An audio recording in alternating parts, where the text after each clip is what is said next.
We are starting 2024 off with an economic bang, thanks to 2023 proving almost everyone wrong.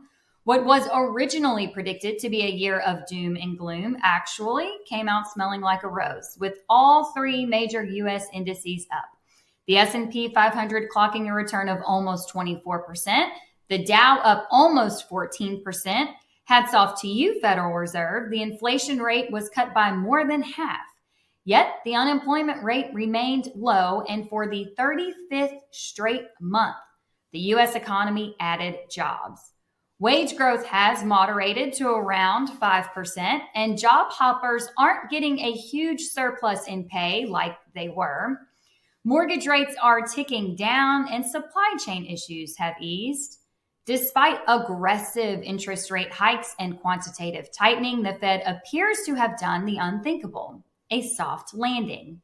Our white-hot economy has cooled to a more manageable warm, and consumer spending and corporate profits have remained strong. Is it too good to be true? Maybe.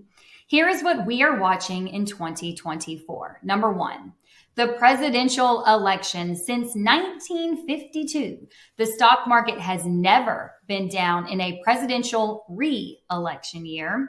Assuming, and yes, this is a weirdly big assumption, but assuming either President Biden or Donald Trump are on the final ticket, history tells us the market will respond positively to having a known candidate.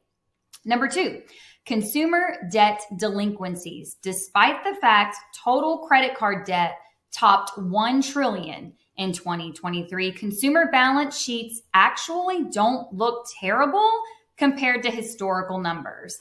But we will be keeping an eye on those monthly debt payments, and if there is a rise in consumers either defaulting on debt or becoming delinquent on payments. In addition to high credit card debt and high interest rates, we still really don't have a good picture of how the restart of student loans will affect consumers. Number three, artificial intelligence. Tech stocks like NVIDIA had a hot girl summer last year thanks to the burgeoning field of AI.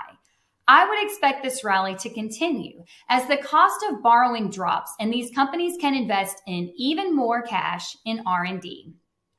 Number four, this leads me to my next point, interest rates. The Fed has suggested 3 to 4 cuts this year, which the market has pretty much baked in. Will they live up to their expectations?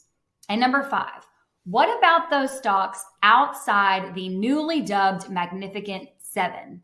NVIDIA, Microsoft, Amazon, Alphabet, Apple, ExxonMobil, and Berkshire Hathaway had a banner 2023 year. In fact, if you removed them from the S&P 500, the performance of the index would have been negative last year.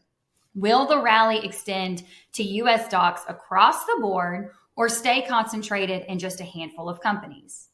And finally, exogenous factors, which is a real fancy way of saying all the crazy shit we can't predict. We know there are 2 wars happening currently. What other geopolitical conflicts could surface? What about shocking weather events or a pandemic? If there's one thing we've learned the last 5 years, it's to expect the unexpected. So far, we appear to be tiptoeing into 2024 with cautious optimism. Let's see if that holds true. That's it for this week. This is Jeannie, the 401k lady.